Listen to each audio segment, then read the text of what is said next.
அஸ்ஸலாமு அலைக்கும். அடைம்மா தானி அடை சேர்த்து வச்சுக்கிறேன். இது உளுந்து, கடலைப்பருப்பு, பாசிப்பருப்பு, பட்டாணி பருப்பு, அரிசி எல்லாத்தையும் ஊற வச்சு ஆட்டணும். ஒரு மணி நேரம் ஊறினா போதும். அட்டி வெங்காயம், கருவேப்பிலை, பச்சை மிளகாய் எல்லாம் போட்டு இதை அடை சுடணும். நல்லா அழகாக வைக்கும். பாருங்கள் எப்படி வைக்கிறேன்ட்டு. அதுக்கு தொட்டு திங்க சூப்பு குடிச்சிக்கிறவங்க எல்லாம் சுட்டு சின்ன கோழி குஞ்சில். இது நைட்டு பசியார். பார்த்துட்டு லைக் பண்ணுங்கள், ஷேர் பண்ணுங்கள், சப்ஸ்கிரைப் பண்ணுங்கள்.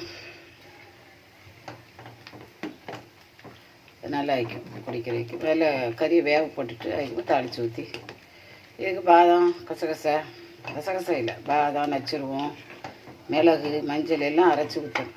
நெய் ஊற்றி தாளிக்கணும். இதை தொட்டுக்கிற பசியார். எப்படி இருக்குன்னு பார்த்து லைக் பண்ணுங்கள், ஷேர் பண்ணுங்கள். 5-6 வகை நெய் தான், தானிய வகை தான்.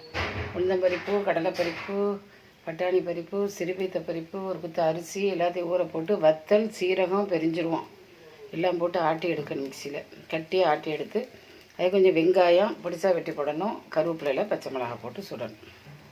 பார்த்துட்டு லைக் பண்ணுங்கள், ஷேர் பண்ணி. தானியமாக நல்லது ஒன்றா பிள்ளைகளுக்கெல்லாம் சத்து உள்ளது. சும்மா தோசையில் போட்டு கொடுக்குறதுக்கு ஊற்றி ஒரு கப் சூப்பை ஊற்றி கொடுங்க.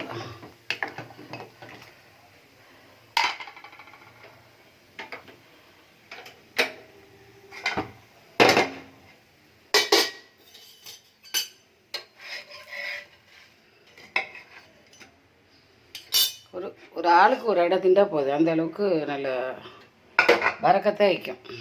லைக் பண்ணுங்கள், ஷேர் பண்ணுங்கள், சப்ஸ்கிரைப் பண்ணுங்கள். அஸ்ஸலாமு